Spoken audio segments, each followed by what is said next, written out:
Author's note. This is porch talk, not sermon talk, not self-help talk. Porch talk, the kind that happens when the day finally hushes and truth gets brave.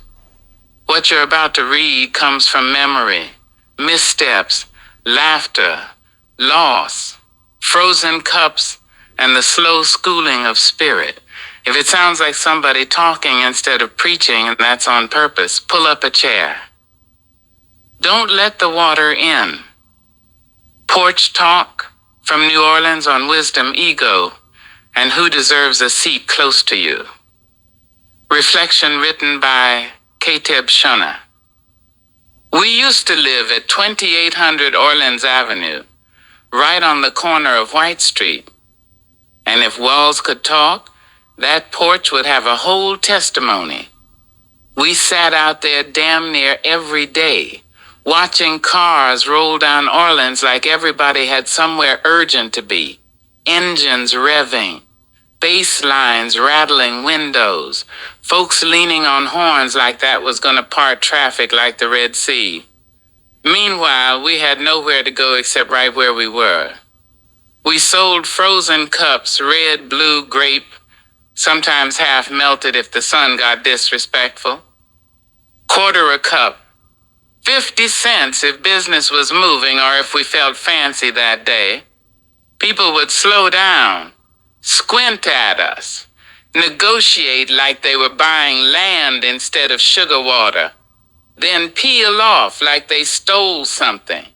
And all the while, life was parading past us in real-time arguments between couples who swore they were in love, kids dragging bikes too big for them, old heads walking slow like they had nowhere else to be but exactly where their feet landed.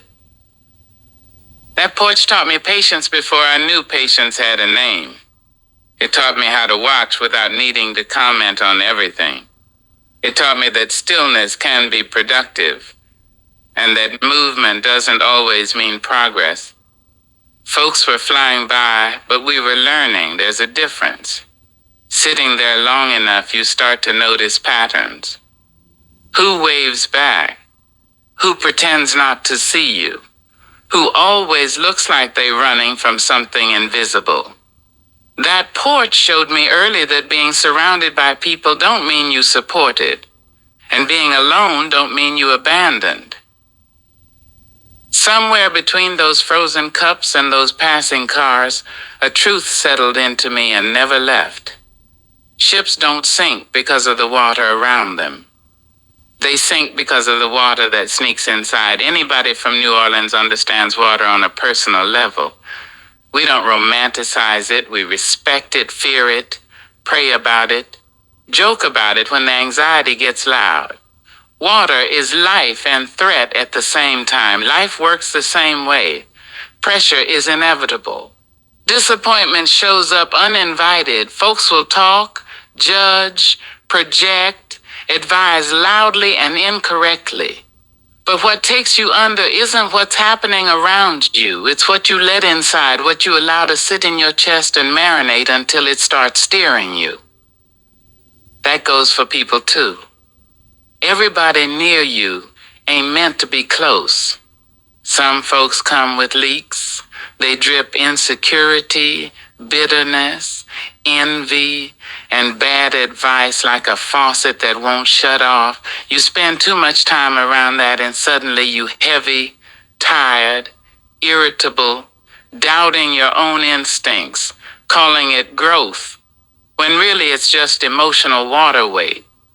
You gotta be mindful about who gets access to your inner rooms, because everybody don't know how to sit quietly without breaking something. My grandfather, Paw Wallace, tried to explain that to me long before I had language for it. He was a quiet man, the kind who didn't waste syllables. His voice stayed low, almost like wisdom didn't feel the need to announce itself. He told me more than once, be humble. Don't let the Creator humble you. And as a child, I thought he meant don't show off, don't get too slick with adults. Don't let praise go to your head. But adulthood translated that message real clean. Humility is a choice. Being humbled is a process, and that process does not care how talented you are, how right you think you are, or how many people agree with you. Paul believed creation has a way of lowering folks who insist on standing too tall in their own reflection. He didn't say it mean. He said it matter of fact, like gravity. I'm still dealing with that lesson in 2025. I still catch myself making excuses when a quick admission would do more good. I still wrestle with wanting to explain myself instead of just owning my part. But growth ain't about perfection. Growth is about willingness, about choosing to fight yourself instead of fighting everybody else. I trust the birthing process of who I'm becoming, even when it's uncomfortable, even when it's slow, especially when it's slow. Some of Paul's best lessons slipped out while we were doing ordinary things, fishing, fixing that old Chevy van that always needed something, sitting at the baseball field with dust on our shoes and the smell of nachos floating through the air. He'd tell me to serve instead of shine, to help without counting eyes, to stop chasing recognition like it owed me money. He reminded me often that I couldn't do everything alone, no matter how capable I thought I was. Depending on the Creator wasn't weakness, it was alignment. We plan, they plan, he'd say, pausing long enough for the words to stretch out, but the Creator, the best of planners. Life has backed him up more times than I can count. One day he told me something that didn't click until years later. Never be the aggressor. I asked why, thinking about playground scraps and teenage pride. He said, the Creator ain't never on the side of the aggressor. I nodded and moved on.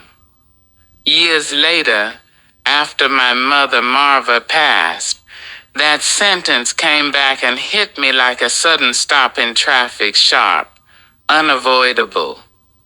Rearranging, I realized then that loud doesn't mean righteous, first doesn't mean chosen, and forcing your way through life usually leaves you alone with your victory, wondering why it feels so empty.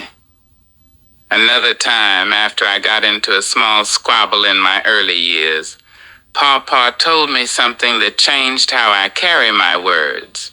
He said truth, spoken with the intent to wound, does more damage than a lie ever could. My mouth dropped open, my heart jumped. Something in me grew up right there. I became conscious not just of what I said, but why I said it. Words carry weight. They can soothe or scar. And sarcasm, though I enjoy it deeply, needs discipline if it's gonna serve wisdom instead of ego. As I grew, I noticed how life sends certain people into your orbit right when you're vulnerable. Just as the Creator places people in your path for growth, negativity has its own timing. You're tired, hurting, unsure, and here comes somebody loud and confident, telling you to take a left when your spirit already knows the right path is quieter and safer. They'll hype your worst instincts, applaud your recklessness, convince you you don't need guidance or accountability. And if you ain't careful, you'll mistake volume for wisdom and familiarity for loyalty.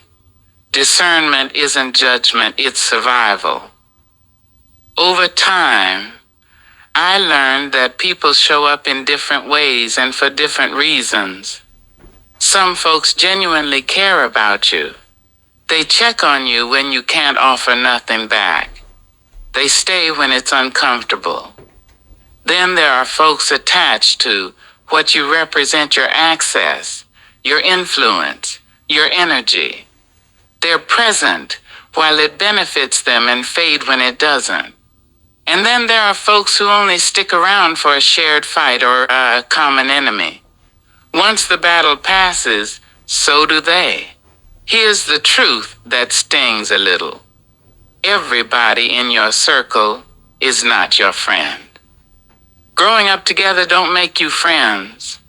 Working together don't make you friends. Hanging out don't make you friends. If that's your definition of friendship, you might be handing out front row seats to people who only paid for standing room. We live in a microwave society. Everybody wants instant connection, instant loyalty, instant affection. Folks want deep bonds with shallow effort. But real care, the kind that stays when it's inconvenient, that's slow cooked. It takes time, heat, patience, humility. You can't rush real relationships without burning them, and you can't force closeness without poisoning it. That's why genuine connection feels rare. Because it is. Rare doesn't mean impossible. It means valuable. Let me tell you a little New Orleans folklore. There once was a man folks called Big Boots Benny. Benny wore the loudest boots on Orleans Avenue. You could hear him coming a block away. He talked big, walked bigger, told everybody he was self-made and didn't need nobody. Problem was, Benny Boots had holes. Every time it rained, and in New Orleans it always rains, his boots filled with water. Instead of stopping to fix them, Benny just walked faster, splashing pride everywhere. One day he slipped, fell flat, boots flooded, ego soaked. Meanwhile, there was a quiet man named Old Lucien who walked barefoot when it rained. Folks laughed at him, but he never slipped. Moral of the story: loud ain't stable. Humility keeps you upright when the ground gets slick. I'm still learning, still unlearning, still trusting the birthing process of who I'm becoming.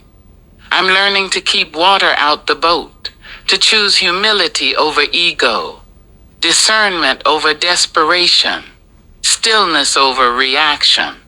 I'm learning that affection that lasts doesn't announce itself, and that wisdom usually whispers.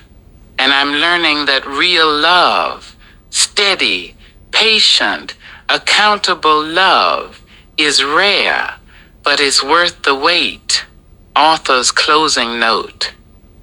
If this reflection made you laugh, pause, nod, or feel seen, then it did what it was meant to do. These words come from lived experience, porch memory, spiritual inheritance, and care that tells the truth without trying to bruise the listener. If this fed your spirit, even a little, please share it by any positive means.